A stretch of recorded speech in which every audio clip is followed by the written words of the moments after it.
ৰামচন্দ্ৰৰ আন এটা নাম ৰঘুপতি।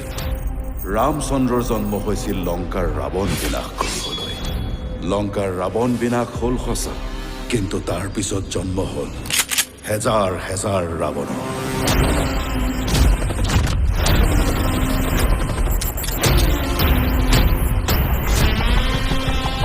মোৰ সমষ্টিৰ মাটিডোখৰ যায় গঞা ৰাইজে অযথা হুলস্থুল কৰি আছে। ৰঘুপতিকে এতিয়া তালৈ পঠিয়াই আছো। ৰঘুপতি নালাগে, ৰঘুপতিক নালাগে।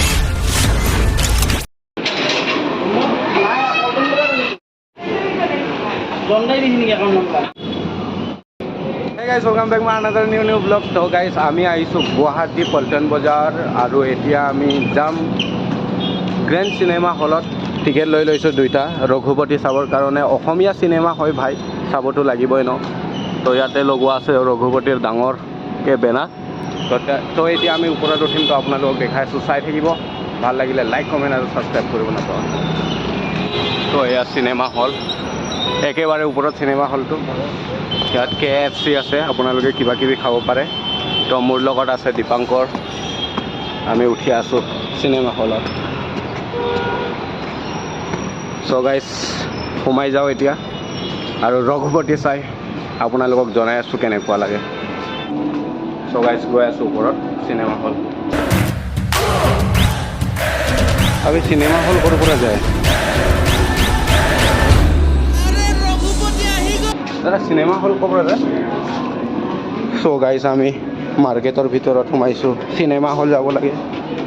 চ' গাইজ গৈ আছোঁ, আমি বেলেগত সোমাই গৈছিলোঁ। এতিয়া ইয়াৰ পৰা গৈ আমি লিফ্টত যাম ন, ব'লা। 5 নম্বৰত টেপি দিলোঁ। ক'ত গৈ ওলাম আৰু অ' মাই গড। তো গাইজ লিফ্টৰ পৰা গৈ আছোঁ আৰু পালোঁৱে আমি। আই থিংক 3 নম্বৰত পালোঁ আৰু 4 নম্বৰত পালোঁ। এইটো লাষ্ট 5 নম্বৰ পালোঁ। ক'ত চিনেমা হল? চিনেমা হল চ' গাইজ ফাইনেলি সোমাই গ'লোঁ আৰু ইয়াত চাব পাৰে 25 টকা। নকৰোঁ।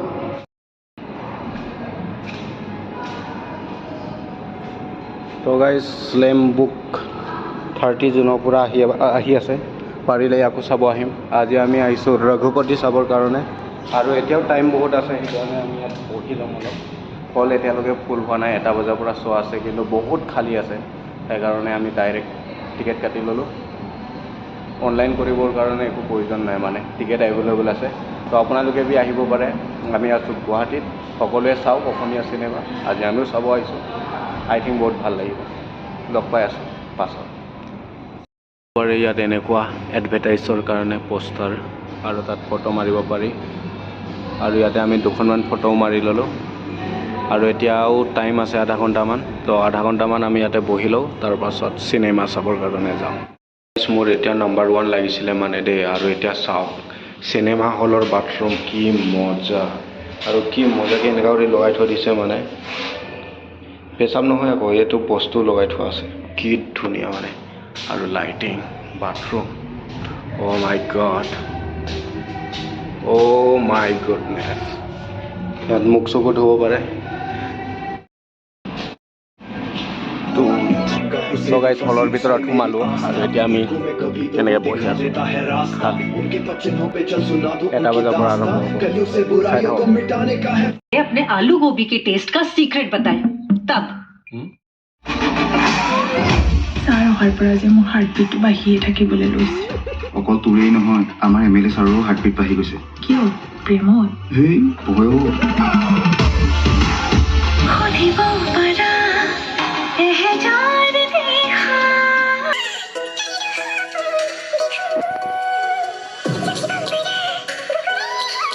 তোমাৰ মৌন ভাষাৰ উন্মাদনা খানে এইষাৰ কম কথা কৈছেনে?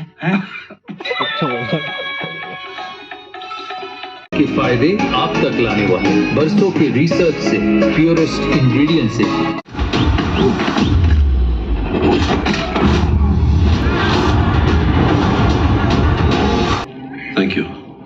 থেংকছ ক'ব নালাগে বিয়াৰ এটা খুৱাই দিলে হ'ব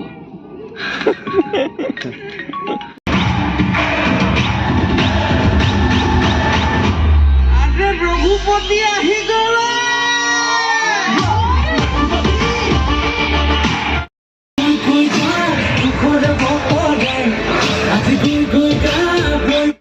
গাইজ ফাইনেলি আমি ৰঘুপতি চাই ওলালোঁ আৰু একেবাৰে ভাষা নাই মা কচম গাইজ মজা লাগি গ'ল পূৰা পেচা বস্তুল মানে দেই ফিল্মখন আৰু পূৰা একশ্যন ৰবি শৰ্মাৰ এক্টিং লগতে আছিলে আৰু খুব ভাল লাগিছে চাই একেবাৰে পেচা বচুল আগবাঢ়ি যাওক কিন্তু দুখ লগা কথাটো এইটো যে কিন্তু আছামিজ চিনেমা চাবৰ কাৰণে মানুহ ভিৰ হোৱা নাই মানে বহুত কম মানুহ চ' গাইজ আজিৰ ভিডিঅ'টো ইমানে ভাল লাগিলে লাইক কমেণ্ট আৰু শ্বেয়াৰ কৰিব এতিয়ালৈ ইমানে বাই বাই